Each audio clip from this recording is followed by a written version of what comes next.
Good morning, friends. I am Meenakshi, the student of BSc Chemistry Honors second year. Today, my topic of presentation is chemical thermodynamics.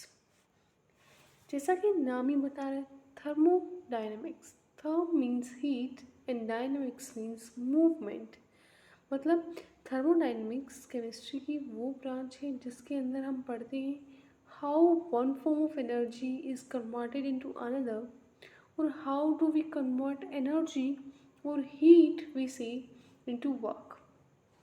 एक form of energy को हम कैसे convert करेंगे दूसरी form of energy के अंदर, या फिर हम हीट बोलें या एनर्जी बोलें, उसको कैसे कन्वर्ट करेंगे वर्क के अंदर। तो इन सब चीज़ों के बारे में हम थर्मोडाइनमिक्स में पढ़ते हैं। थर्मोडाइनमिक्स में जैसे एनर्जी का चीज़ देखते हैं, हम कन्वर्जन देखते हैं, कैसे हम सोलर एनर्जी को कन्वर्ट कर सकते हैं इलेक्ट्रिकल एनर्जी में, या फिर हम कैसे कन्वर्ट कर सकते हैं पोटेंशियल एनर्जी को काइनेटिक एनर्जी के अंदर। इस टाइप से चीज़ें हम जो है थर्मोडाइनमिक्स में पढ़ते हैं। अब कुछ एक टर्म्स जो है थर्मोडाइनमिक्स के लिए जो इम्पोर्टेंट है आगे हमारे यूज़ में आएंगे, हम उनको देखते हैं। सबसे पहली टर्म जो यहाँ पे है वो है सिस्टम। देखिए, सिस्टम यूनिवर्स का वो पार्ट है जिसको हम क्या कर रहे हैं, ऑब्जर्व कर रहे हैं। The system is the part of universe which is under observation. उसको हम क्या बोल देते हैं, सिस्टम बोल देते हैं। सराउंडिंग, सिस्टम को छोड़ के रेस्ट यूनिवर्स का जितना भी पार्ट जो कि इंटरेक्ट कर रहा है सिस्टम के साथ, उसको हम बोल देते हैं सराउंडिंग। सिस्टम टर्म और सराउंडिंग को समझने के बाद हम बात करते हैं टाइप्स ऑफ सिस्टम। थर्मोडाइनमिक्स के according there are 3 types of system, open, closed और आइसोलेटेड। ओपन सिस्टम वो होता है जहाँ पे मैटर का भी एक्सचेंज हो जाता है और एनर्जी का भी। क्लोज सिस्टम वो होता है जहाँ पर मैटर का एक्सचेंज नहीं होता है लेकिन एनर्जी का एक्सचेंज, हीट का एक्सचेंज हो जाता है। और आइसोलेटेड सिस्टम में कोई भी एक्सचेंज नहीं होता, यानी ना मैटर का ना एनर्जी का, यानी ना हीट का। देखिए, हम बात कर लेते हैं ओपन सिस्टम के बारे में। ओपन सिस्टम में जब हम कह रहे हैं मैटर का भी एक्सचेंज हो सकता है, एनर्जी का भी। एग्जांपल हम एक ग्लास फोटो ले सकते हैं। इसमें हम वो ग्लास जो है वो कवर्ड नहीं है, खुला हुआ है, तो उसमें से क्या होगा, वाटर जो है वो इवेपोरेट करेगा, जो हीट है वो भी लूज होगी, यानी पानी जो है टाइम के साथ ठंडा हो जाएगा। यानी there is exchange of matter and heat as well in the open system. बात करते हैं क्लोज सिस्टम की। क्लोज मतलब बंद। हमने एक वेसल लिया, उसके अंदर गर्म पानी रख दिया, उसको ऊपर से क्लोज कर दिया, ऊपर से लिड लगा दी। पानी जो क्या है टाइम के साथ क्या हो जाएगा, ठंडा हो जाएगा, लेकिन वहाँ से इवेपोरेशन तो नहीं हो रही होगी बाहर की तरफ, तो मैटर का एक्सचेंज तो नहीं हो रहा था लेकिन हीट का एक्सचेंज वहाँ हो रहा है। ठीक है, और वॉल्स क्या है, एडियाबैटिक नहीं है, एडियाबैटिक नहीं है, इसीलिए ही क्या हो रहा है, हीट का एक्सचेंज हो रहा है। अब आइसोलेटेड सिस्टम, अगर वॉल्स एडियाबैटिक होती तो एक्सचेंज ऑफ हीट नहीं होता। आइसोलेटेड सिस्टम जिसमें मैटर का भी और हीट का भी किसी का भी एक्सचेंज नहीं हो, जैसे हम थर्मल फ्लास्क के बारे में बात कर सकते हैं। Although thermal flask is not 100% isolated system, in fact 100% isolated system does not exist at all, but still हम एक जो एग्जाम्पल ले सकते हैं आइसोलेटेड सिस्टम में वो थर्मल फ्लास्क का ही है। ठीक है, उसमें वॉल्स क्या है, एडियाबैटिक होती है, कुछ हद तक हीट जो है वहाँ एक्सचेंज नहीं होती और मैटर एक्सचेंज भी नहीं होता, इसको इसलिए हम बोल देते हैं आइसोलेटेड सिस्टम। अब हम बात कर लेते हैं मैक्रोस्कोपिक प्रॉपर्टीज़ के बारे में। Macroscopic properties, observable properties associated with a macroscopic system, मतलब ऑब्जर्वेबल जिनको हम इजीली क्या कर सकते हैं, ऑब्जर्व कर सकते हैं। ठीक है, जैसे pressure, volume, composition, temperature, density, इनका एग्जाम्पल है। मैक्रोस्कोपिक प्रॉपर्टीज़ वो प्रॉपर्टीज़ हैं जिनको हम इजीली ऑब्जर्व कर सकते हैं इन अ माइक्रोस्कोपिक सिस्टम। हम बात कर लेते हैं बेसिक पैरामीटर्स की। बेसिक पैरामीटर्स जो कि हम यूजुअली बेसिकली ऑब्जर्व करते हैं, जैसे प्रेशर, वॉल्यूम, टेम्परेचर, कंपोजिशन, ये एग्जांपल है हमारे बेसिक पैरामीटर्स की, जो कि हम यूजुअली थर्मोडाइनमिक्स पढ़ते हुए यूज़ करते हैं। अब हम बात करते हैं स्टेट ऑफ मैटर।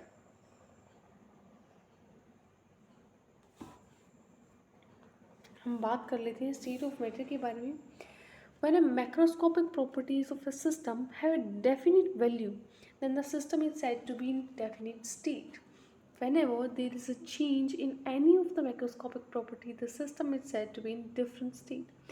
कहता है कि जब किसी भी मैक्रोस्कोपिक प्रॉपर्टीज़ की वैल्यू, मतलब जो मैक्रोस्कोपिक प्रॉपर्टी है किसी भी सिस्टम की, उनकी जो वैल्यू है जब डेफिनेट होगी, मतलब उसकी पर्टिकुलर स्टेट है, जब there is any change in the macroscopic property of a system, then the state of matter also change. Example ले लेते हैं। कोई एक ए जो है वो एक सिस्टम है हमारे पास, उसकी एक पर्टिकुलर टाइम के ऊपर प्रेशर P1 है, वॉल्यूम V1 है, टेम्परेचर T1 है, and these are the macroscopic properties, या कह सकते हैं ऑब्जर्वेबल प्रॉपर्टीज़। ठीक है, इनकी वैल्यू में मान लीजिए जो ए सब्सटेंस था या ए सिस्टम जो था, उसकी pressure P1, volume V1, temperature T1, उस टाइम पे उसकी स्टेट सॉलिड थी। लेकिन जैसे ही हमने उसमें प्रेशर में चेंज किया, प्रेशर P1 से P2 किया, वॉल्यूम V2, टेम्परेचर T2, तो उसकी स्टेट में भी चेंज आएगा। मान लीजिए वो सॉलिड से कन्वर्ट हुई लिक्विड में। तो कहने का तात्पर्य यह है कि जैसे ही मैक्रोस्कोपिक प्रॉपर्टीज़ या ऑब्जर्वेबल प्रॉपर्टीज़ जो थी उनमें चेंज आया, वैसे ही स्टेट ऑफ द मैटर भी चेंज हो गई। ठीक है, आई होप इतनी बात आपको यहाँ तक क्लियर होगी। अब हम बात कर लेते हैं थर्मोडाइनमिक इक्विलिब्रियम के बारे में। थर्मोडाइनमिक के अंदर हम 3 टाइप के इक्विलिब्रियम्स के बारे में यूजुअली स्टडी करते हैं: थर्मल इक्विलिब्रियम, केमिकल इक्विलिब्रियम और मैकेनिकल इक्विलिब्रियम। थर्मल इक्विलिब्रियम की क्या होता है? No further heat flows between the system and surrounding, मतलब सिस्टम और सराउंडिंग के बीच में हीट जो है एक्सचेंज नहीं हो रही होती है। ठीक है, जो हीट का फ्लो है वो नहीं हो रहा होता है। केमिकल इक्विलिब्रियम में हम बात करते हैं, कंपोजिशन जो है कांस्टेंट हो जाता है, यानी जितने रिएक्टेंट्स रिएक्ट करके प्रोडक्ट में कन्वर्ट हो रहे हैं, उतने ही जो प्रोडक्ट्स हैं वो कन्वर्ट हो रहे हैं वापस से रिएक्टेंट के अंदर, यानी जो कंपोजिशन है वो क्या रहा है, हो जा रहा है कांस्टेंट हो जा रहा है। हम इक्वल नहीं बोल सकते, हम बोल सकते हैं कांस्टेंट। ठीक है, मैकेनिकल इक्विलिब्रियम में हम क्या बोल देते हैं, जो भी एक्सटर्नल यानी एक्सटर्नल प्रेशर है वो इंटरनल प्रेशर के क्या हो जाता है, इक्वल हो जाता है। तो उस टाइम पे मैकेनिकल इक्विलिब्रियम जो है अटेन हो जाता है। ठीक है, तो हम आगे बात करते हैं। अब हम आगे बात करते हैं स्टेट फंक्शन और पाथ फंक्शन की। लेकिन स्टेट फंक्शन और पाथ फंक्शन के बारे में बात करने से पहले हमें एक और चीज़ के बारे में बात करनी पड़ेगी, वो है एक्सटेंसिव प्रॉपर्टीज़ और इंटेंसिव प्रॉपर्टीज़ के बारे में। Extensive properties are those properties of a system that depends upon the amount of substance present in the system, जो कि डिपेंड करती हैं अमाउंट ऑफ सब्सटेंस के ऊपर, उनको हम बोल देते हैं एक्सटेंसिव प्रॉपर्टी। और जो डिपेंड नहीं करती अमाउंट ऑफ सब्सटेंस के ऊपर, properties of the system that do not depend upon the amount of substance are intensive properties. Example, density ले लीजिए। इंटेंसिव प्रॉपर्टी में डेंसिटी क्या है, 1 ml पानी लो, 10 ml लो, 50 लो या 1 लीटर पानी लो, density of water remains same, it does not depend upon the amount of water taken, है ना। डेंसिटी का फॉर्मूला भी हम क्या पढ़ते हैं, density is equals to mass per unit volume, है ना। वॉल्यूम कितनी है उससे फ़र्क नहीं पड़ रहा, हम बात कर रहे हैं 1 unit per unit of volume के ऊपर। ठीक है, तो टोटल वॉल्यूम कितनी है उससे कोई फ़र्क नहीं पड़ रहा है। या फिर हम एक और एग्जांपल ले सकते हैं टेम्परेचर का। टेम्परेचर में क्या होता है, 1 लीटर पानी ले लो, 1 ml ले लो या 10 ml ले लो, कुछ फ़र्क नहीं पड़ता, टेम्परेचर जो है वही होना है। तो temperature is also intensive properties. और एक और बात होती है, intensive properties are additive in nature, sorry non additive in nature, मतलब इंटेंसिव प्रॉपर्टीज़ को हम ऐड नहीं कर सकते। जैसे टेम्परेचर 5 ml मैंने वाटर लिया बीकर में, एक का टेम्परेचर था लेट्स सपोज 30 डिग्री सेल्सियस, एक का 40, तो क्या वो मिलाने पर 30 + 40 70 डिग्री हो जाएगा? नो, नॉट एट ऑल, है ना। एक्सटेंसिव प्रॉपर्टीज जो कि डिपेंड करती हैं अमाउंट ऑफ सब्सटेंस के ऊपर, जैसे मास, वॉल्यूम, गिव फ्री एनर्जी, ये इनके एग्जांपल्स ले सकते हैं हम, ठीक है। Extensive properties are additive in nature, ये इसकी एक प्रॉपर्टी हमने देख ली है। अब हम बात करते हैं स्टेट फंक्शन और पाथ फंक्शंस के बारे में। State function and path function. State function क्या होते हैं? जो कि डिपेंड करते हैं स्टेट के ऊपर। These are the function that depends upon the initial and final stage and independent to the path। मतलब पाथ पे डिपेंड नहीं करते लेकिन डिपेंड करते इनिशियल और फाइनल स्टेज की स्टेट के ऊपर, ठीक है। पाथ फंक्शन जो डिपेंड करते हैं भाई पाथ फॉलो के ऊपर, they do not depend upon the initial and final state of the system. Example देखते हैं, एग्जाम्पल भी जैसे हम बात करते हैं स्टेट फंक्शंस के बारे में पहले और फिर हम बात करेंगे पाथ फंक्शंस के बारे में। स्टेट फंक्शन में हम एग्जांपल ले सकते हैं प्रेशर, वॉल्यूम और टेम्परेचर का। जैसे देखो हमने यहाँ पे देखो प्रेशर एक पर्टिकुलर सिस्टम था ए जिसका प्रेशर P1 था, वॉल्यूम V1 थी, टेम्परेचर T1 था। तो वहाँ हमने क्या किया, ए को हमने बी में कन्वर्ट करना था तो प्रेशर P2 कर दिया, वॉल्यूम V2 कर दिया, टेम्परेचर T2 कर दिया। तो हमने क्या किया, एक तो ये डायरेक्ट ए को बी में कन्वर्ट कर दिया और एक हमने ए को पहले सी में कन्वर्ट किया, फिर डी में, फिर बी में।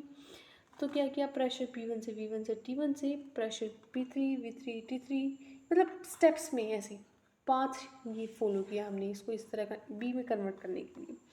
तो क्या होता है कि change in temperature delta T, normally हम क्या लिखते हैं, ए से बी में जाने पर T2 माइनस T1 होता है। तो अब देखो ए से सी पे गया, फिर सी से डी पे, तो जो सी का जो टेम्परेचर है उसमें से माइनस होगा ए का, यानी T3 minus T1 plus T4 minus T3 plus T2 minus T4। अब हम जैसे इस पूरी इक्वेशंस को प्लस माइनस ब्रैकेट्स वगैरह का सॉल्व करके देखेंगे तो T3 जो है T3 से कैंसिल, T4 से कैंसिल, तो चेंज इन टेम्परेचर क्या बच जाएगा, T2 माइनस T1। तो इससे प्रूव होता है कि temperature does not depend upon the path. आपने पाथ चाहे मर्जी जो फॉलो किया हो, आप ए से सी पे गए हो, सी से डी पे, डी से कहीं भी गए हो, फिर बी पे आए हो, कोई फ़र्क नहीं पड़ता, चेंज इन टेम्परेचर वही आना है T2 माइनस T1। चाहे आप डायरेक्ट ए से बी पे चले जाइए या चाहे आप कहीं से भी घूम के आइए, does not depend upon the path, ठीक है। तो यहाँ से आपको प्रूव हो गया होगा कि टेम्परेचर एक स्टेट फंक्शन है, पाथ फंक्शन नहीं है। इसी तरह प्रेशर, वॉल्यूम, टेम्परेचर ये भी क्या है, स्टेट फंक्शन है। Potential energy, Gibbs free energy, enthalpy, ये भी क्या है, स्टेट फंक्शन है। पाथ फंक्शन जो कि डिपेंड करते हैं पाथ फॉलो के ऊपर कि पाथ कौन सा फॉलो किया गया है। हम वर्क डन कैसे निकालते हैं, area under the PV curve. तो पाथ जो भी फॉलो किया गया होगा, एरिया अंडर द कर्व जितना ज़्यादा होगा वर्क डन उतना ही ज़्यादा। तो वर्क डन और volume work done is the path function, it do depend upon the path, ठीक है। वर्क और हीट क्या है, हमारे पाथ फंक्शन है। अब हम बात कर लेते हैं कुछ ऐसी चीज़ों के बारे में जो कि यूजुअली नहीं पढ़ाई जाती, ठीक है। ये चीज़ें कम्पिटिटिव एग्ज़ाम्स में या फिर थोड़ी सी बेसिक सी चीज़ें हैं जहाँ बेस जो है वो आपको क्लियर होना चाहिए। मेरे हिसाब से इन चीज़ों को पहले हमें पढ़ना चाहिए, फिर आगे हमें इस चैप्टर में प्रोसीड करना चाहिए।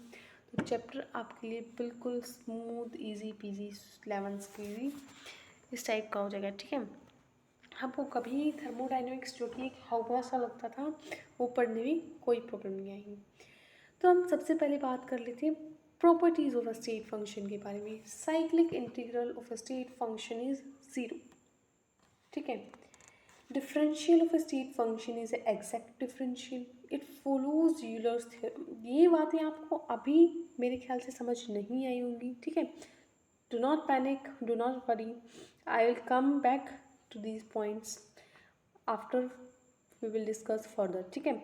जैसे ही हम आगे अपने चैप्टर को आगे अपने टॉपिक को प्रोसीड करेंगे आपको धीरे धीरे बातें समझ में आएंगी, फिर मैं बैक टू इस पॉइंट पे आऊँगी, ठीक है। हम बात कर लेते हैं पार्शियल एंड कंप्लीट डेरिवेटिव्स के बारे में, ठीक है, जो कि एक छोटा सा मैथ्स का टॉपिक है बट यहाँ यूज़ में आता है, इसलिए मैं आपको पहले ही क्लियर कर देना चाह रही हूँ, ठीक है। तो शुरू करते हैं। आइए देखिए, z is a function of x and y। तो हम z को कैसे दिखाएंगे in terms of partial derivatives और कंप्लीट डेरिवेटिव्स। देखिए हियर,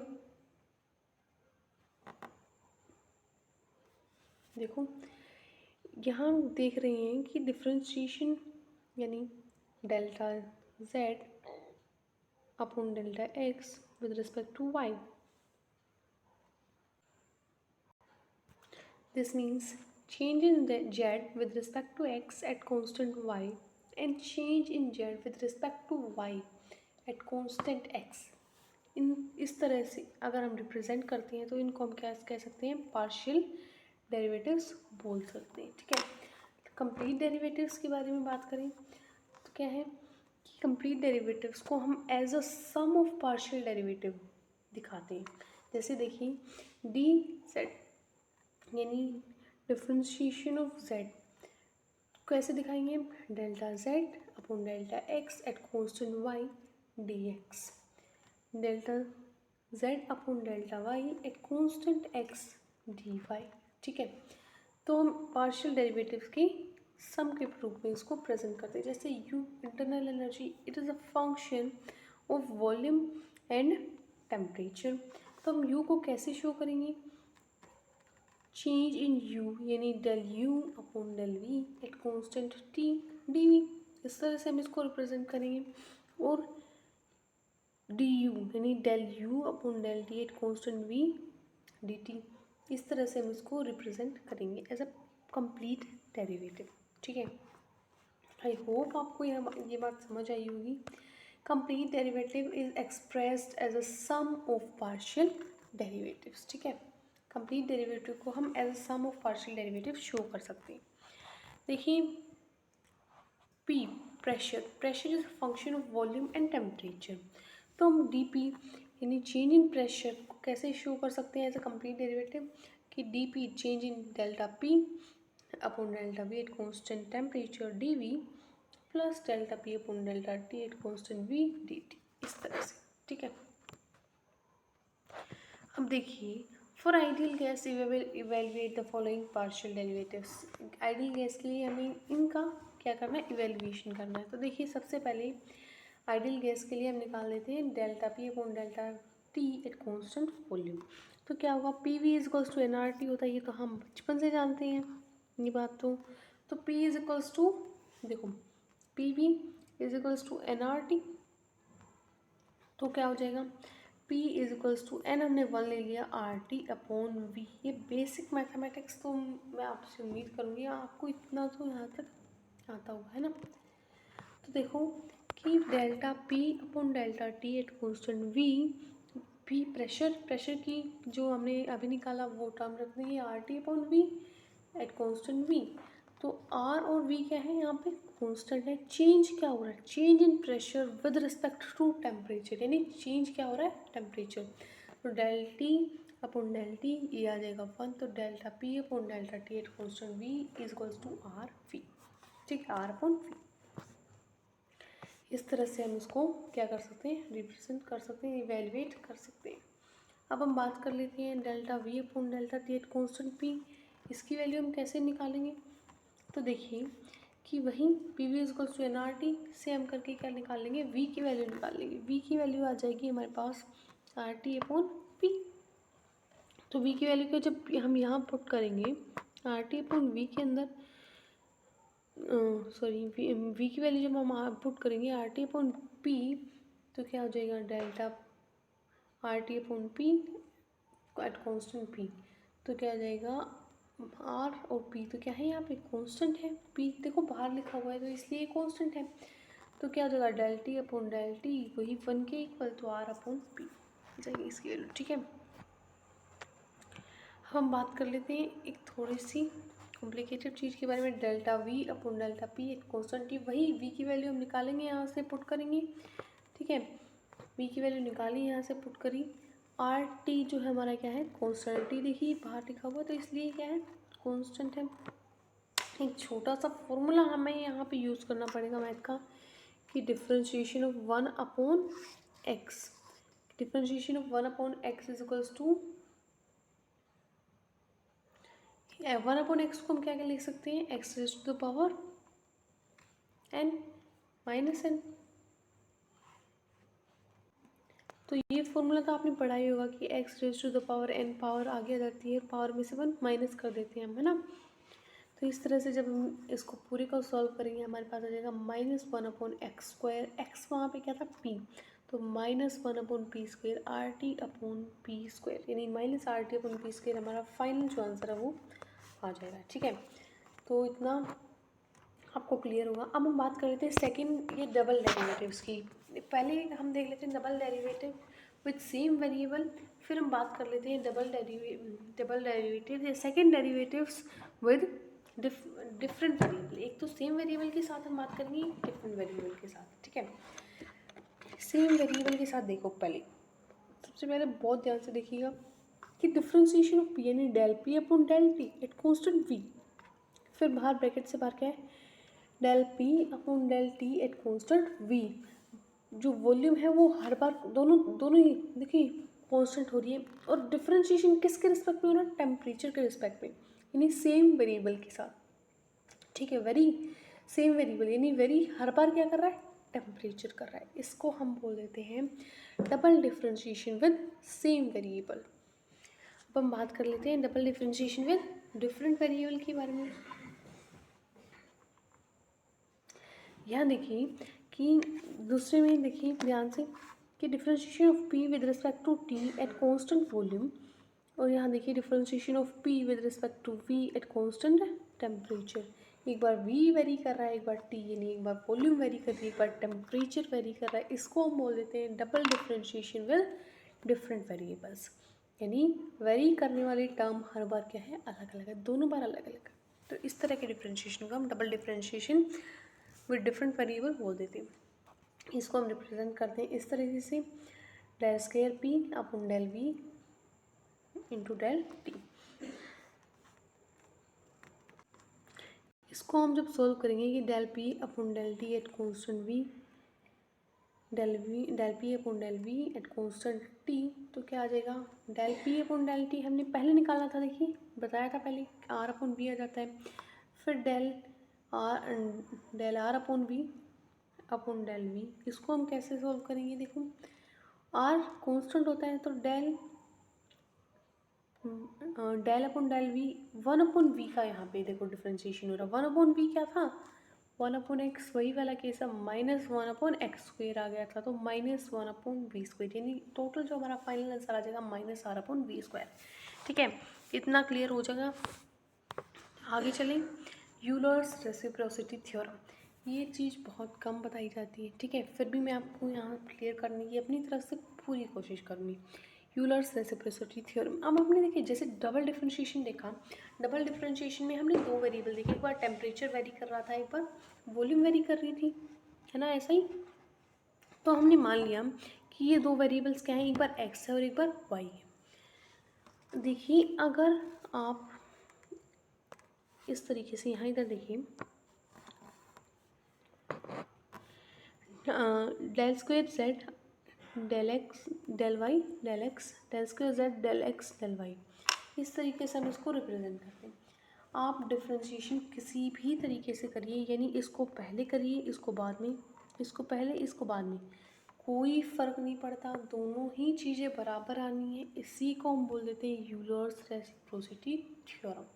ठीक है, डेफिनेशन से हमें आप कोई लेना देना नहीं है, हमारे पास दिमाग में कम्पिटिटिव में आपसे डेफिनेशन कोई नहीं पूछेगा, आपसे पूछेंगे तो कंसेप्ट जो कि आपको आना चाहिए। ठीक है, मेन पर्पस मेरा यहाँ क्या है, यही है कि देखो differentiation of Z with respect to X, एक सेकेंड, देखिए differentiation of Z with respect to X at constant Y, differentiation of Z with respect to Y at constant X. आप पहले इस तरीके से कर लीजिए, या फिर इस तरीके से differentiation of Z at with respect to y at constant x, differentiation of z with respect to x at constant y. These both things are equal. Then here left hand side is equals to right hand side. This is Euler's reciprocity theorem. ठीक है, अब हम बात कर लेते हैं आगे exact और इनएग्जैक्ट डिफरेंशियल्स के बारे में. देखिए z is here function of x and y. इसको हम डबल डिफरेंशिएशन मतलब कैसे दिखा सकते हैं, complete derivative. Differentiation of z with respect to x at constant y dx, differentiation of z with respect to y at constant x dy. इस तरीके से हम इसको रिप्रेजेंट कर सकते हैं. डेल z, हम डेल्टा z इसको तभी लिख सकते हैं जब ये क्या होगा, एग्जैक्ट डिफरेंशियल होगा. एग्जैक्ट डिफरेंशियल कब होगा, जब ये यूलर्स थ्योरम को फॉलो करेगा. यूलर्स थ्योरम को कब फॉलो करेगा, तब ये स्टेट फंक्शन होगा. बात समझ में आई कि नहीं आई. तो उसी पॉइंट पे पीछे बात दोबारा चलिए, जो मैंने आपको कहा था कि मैं इस पॉइंट पे फिर दोबारा आऊँगी. क्या कहा था कि जो स्टेट फंक्शंस होते हैं वो क्या होते हैं, एग्जैक्ट डिफरेंशियल्स होते हैं. एग्जैक्ट डिफरेंशियल होना का मतलब क्या है कि वो यूलर्स थ्योरम को फॉलो करते हैं. यूलर्स थ्योरम क्या थी कि आप डिफरेंशिएशन, डबल डिफरेंशिएशन किसी भी तरीके से कर लीजिए, मतलब इस तरीके से इसको कर लीजिए या इस तरीके से, दोनों ही क्या चीज़ें हैं, दोनों ही क्या बातें हैं, बराबर हैं. तो स्टेट फंक्शंस क्या होते हैं, एग्जैक्ट डिफरेंशियल होते हैं. हम उनको क्या कर सकते, वो क्या एग्जैक्ट डिफरेंशियल क्यों होते हैं, क्योंकि वो यूलर्स थ्योरम को फॉलो करते हैं. ठीक है, तो आई होप ये इतनी छोटी सी सिंपल सी बात अगर पिछले वाला सारा समझ आए तो ये बात भी क्लियर होगी. ठीक है, अब हम बात कर लेते हैं इनएग्जैक्ट डिफरेंशियल्स के बारे में. Those functions that does not follow Euler's theorem are called inexact differential. जो कि यूलर्स थ्योरम को फॉलो नहीं करते उनको हम एग्जैक्ट डिफरेंशियल कहते हैं. और कौन होते हैं वो, पाथ फंक्शंस होते हैं जो कि यूलर्स थ्योरम को फॉलो नहीं करती, उन्हीं को हम इनएग्जैक्ट डिफरेंशियल्स बोल देते हैं. ठीक है, अब हम एक और चीज़ के बारे में देख लेते हैं, exact or inexact differentials. Exact differentials can be represented like this. Delta z यानी इनिशियल फाइनल माइनस इनिशियल, इस फॉर्म में इनको हम लिख सकते हैं एग्जैक्ट डिफरेंशियल्स को. ठीक है, और इनएग्जैक्ट डिफरेंशियल्स कौन होते हैं, पाथ फंक्शन, उनको हम इस फॉर्म में नहीं लिख सकते. इसीलिए आपने कभी भी थर्मोडाइनमिक्स में नोट किया हो तो डेल्टा डब्लू लिखा हुआ नहीं देखा होगा, क्योंकि W work done is a path function.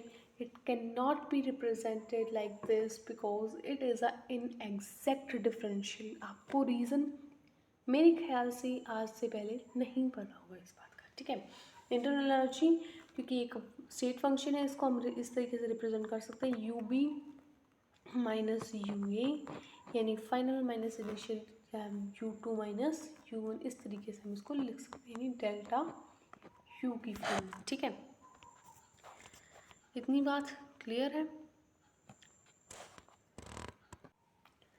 अब हम बात कर लेते हैं साइक्लिक रूल के बारे में. एक छोटी सी, हाँ एक लिटिल बिट इम्पोर्टेंट इन्फॉर्मेशन भी यहाँ है.